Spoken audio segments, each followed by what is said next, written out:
It's day 2 of 30 Days of Pride Education. I'm AJ Whitney, a young adult author, high school counselor, and certified diversity, equity, and inclusion specialist. As always, please note that I am not necessarily an expert in every area I'm going to discuss.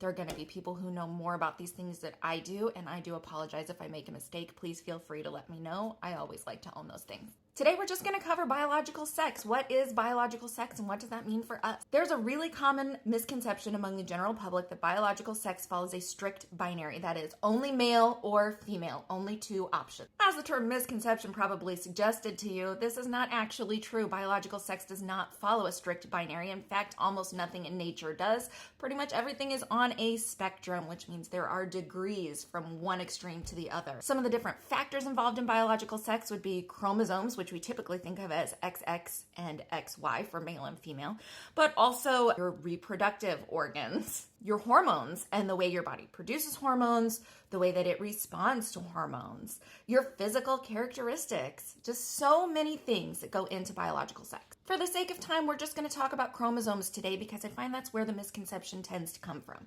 So when most people think of biological sex, they think that there are two possible chromosomal combinations, XX and XY, to determine whether you are male or female at birth.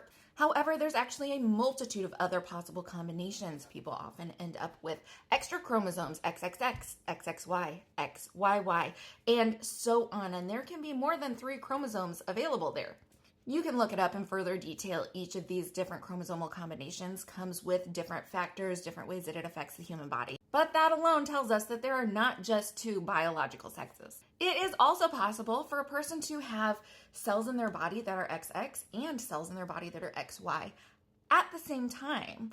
These people often will appear to be fully male or fully female just based on their reproductive organs and their external appearance. However, half their DNA is male and half their DNA is female. Now, if that doesn't convince you that biological sex is not a true binary one thing or the other thing, I don't know what will, but I would encourage you to just Google it, look it up, read some peer review articles to understand a little bit more about how this works. Because your understanding of biological sex is going to really inform your understanding of gender, which is a separate thing, and we're going to talk about it more tomorrow. Come back tomorrow and every day the rest of this month for the rest of our 30 Days of Pride education.